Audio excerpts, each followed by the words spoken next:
നമസ്കാരം. ഞാൻ astrologer R Niju.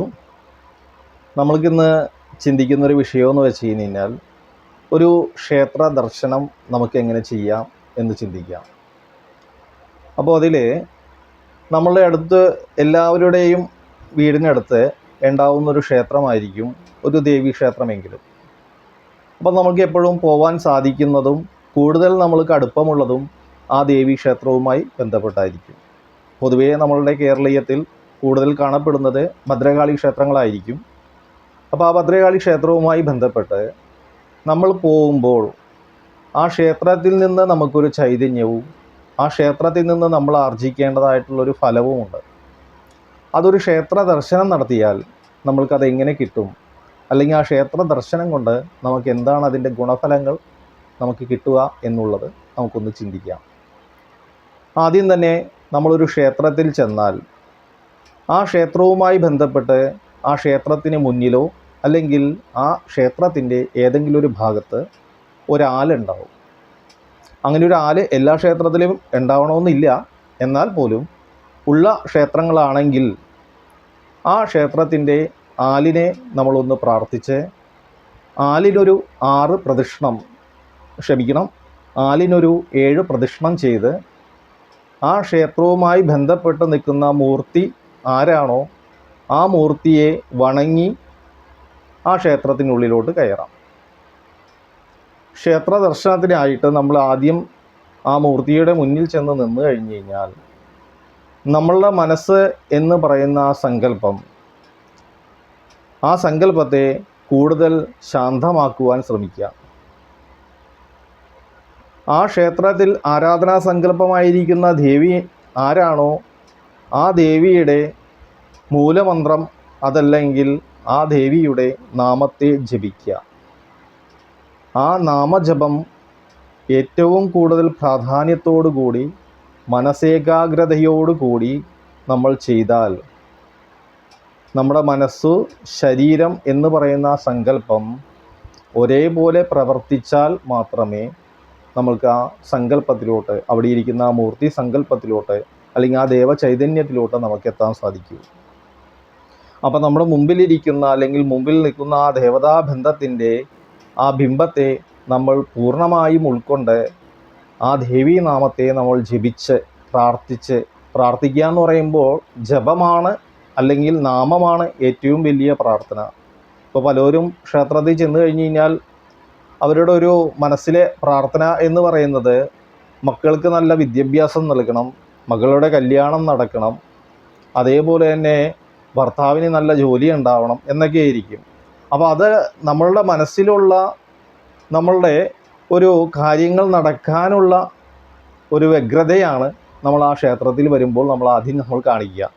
അപ്പോൾ ഒരിക്കലും നമ്മൾക്ക് നടക്കേണ്ട കാര്യങ്ങളെ പറയാതെ നമ്മുടെ മനസ്സ് ശരീരവും ഒരേപോലെ ശാന്തമാക്കി നമ്മുടെ മനസ്സാവുന്ന അല്ലെങ്കിൽ ആ ഹൃദയമാവുന്ന ആ സ്ഥാനത്ത് ആ ദേവതയെ പ്രതിഷ്ഠിച്ച് ആ ദേവതയെ നോക്കിക്കൊണ്ട് തന്നെ അല്ലെങ്കിൽ ആ ദേവതയെ ധ്യാനിച്ചുകൊണ്ട് തന്നെ ആ ദേവതയുടെ നാമത്തെ ജപിച്ച് നിന്നാൽ മാത്രമേ, അത് നമുക്ക് കഴിയുന്നത്ര എത്രത്തോളം ജപിക്കാൻ സാധിക്കുന്നുവോ അത്രത്തോളം ജപിച്ച് നിന്നാൽ മാത്രമേ ആ ദേവനും നമ്മളുമായി ഒരു ബന്ധം അവിടെ ഉണ്ടാവൂ.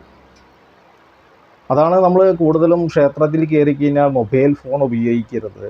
ക്ഷേത്രം എപ്പോഴും ശാന്തമായ സ്ഥാനമാണെന്നാണ് പറയുന്നത്. ശാന്തമായിരിക്കുന്ന സ്ഥാനത്ത് നിന്ന് മാത്രമേ നമുക്ക് സമാധാനം ലഭിക്കൂ.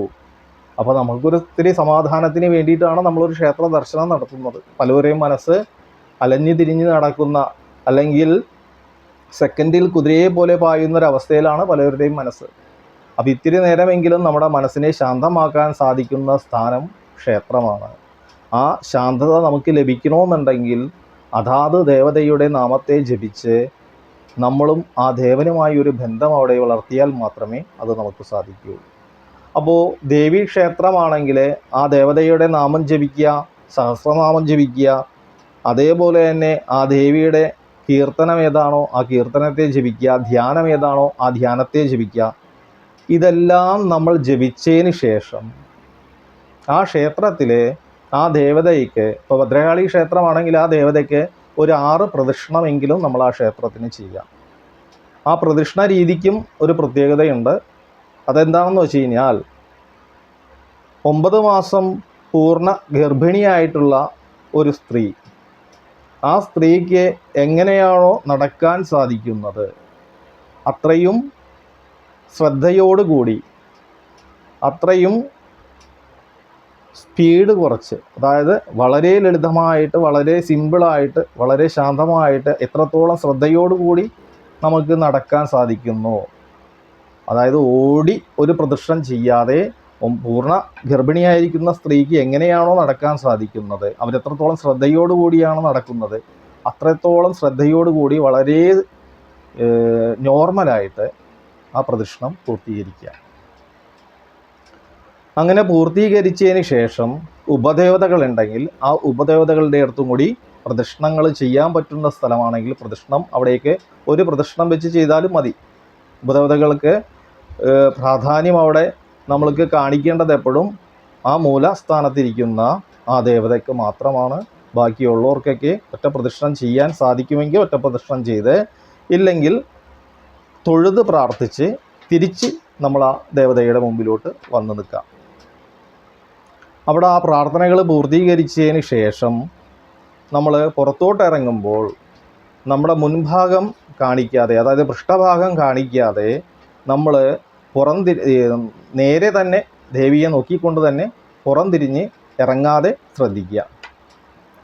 തിരിച്ച് നമ്മൾ ആ പ്രസാദം സ്വീകരിച്ച് ആ ക്ഷേത്രം വിട്ട് പുറത്തിറങ്ങിക്കഴിഞ്ഞ് കഴിഞ്ഞാലും ഉടനടി അവിടെ നിന്ന് പോകാതെ ആ ക്ഷേത്രവുമായി ബന്ധപ്പെട്ടുള്ള ഏതെങ്കിലും ഒരു പരിസര സ്ഥാനത്ത് കുറച്ച് നേരവും കൂടി ഇരുന്ന് മനസ്സ് ഒന്നും കൂടി ഒന്ന് ശാന്തമാക്കുക.